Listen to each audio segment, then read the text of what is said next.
October 25, 1944. The Philippine Sea boiled with steel and fire. On one side, the Imperial Japanese Navy, mighty and fearsome. On the other, a handful of tiny, lightly armed American ships, outgunned, outnumbered, outmatched.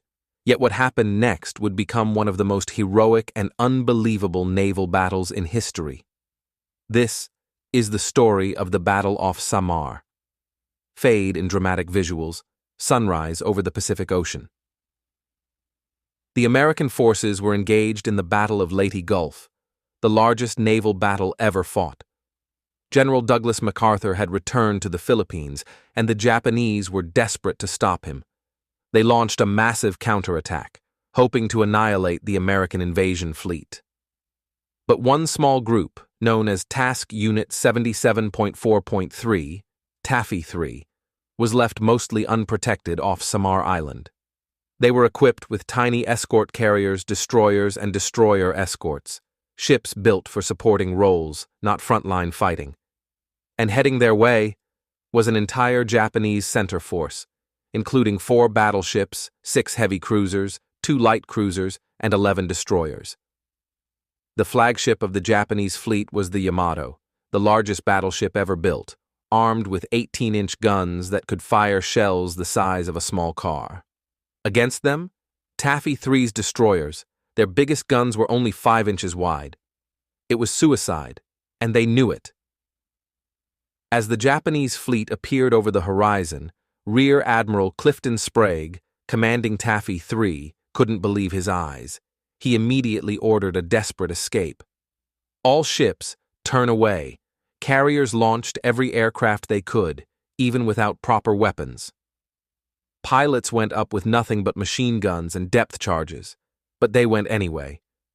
Meanwhile, the destroyers turned toward the enemy.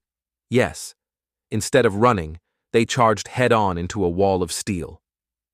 First came the USS Johnston, under Commander Ernest Evans. A man with Native American blood, he had once sworn to fight aggressively. Now he raced at the Japanese cruisers, firing torpedoes and shells, zigzagging through enemy fire like a ghost. Johnston struck a Japanese cruiser, damaging it severely, but took brutal hits herself. Still, she fought on. Following the Johnston, other destroyers, USS Hole, USS Heermann, and destroyer escort Samuel B. Roberts, charged with all guns blazing. The Samuel B. Roberts, nicknamed the destroyer escort that fought like a battleship, made a torpedo run so daring that one admiral called it the bravest act he had ever witnessed.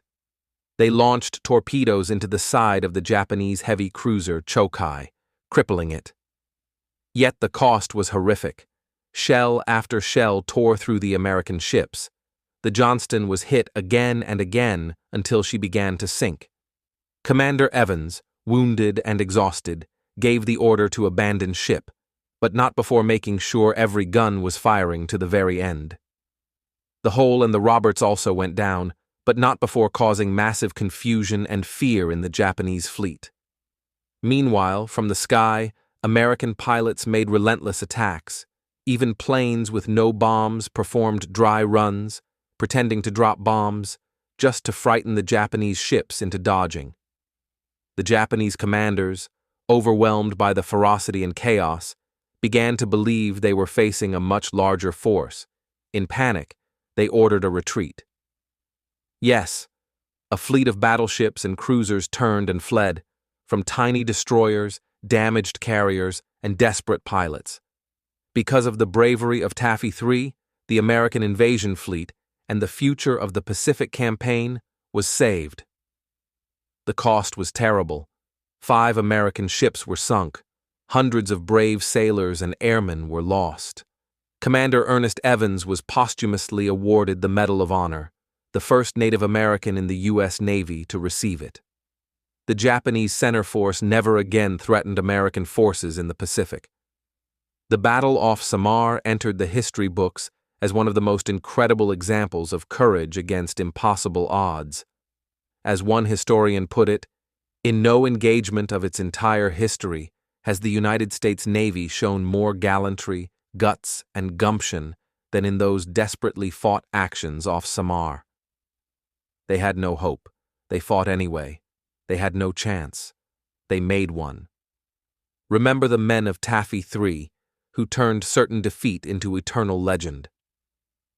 The battle off Samar, October 25, 1944, never forgotten.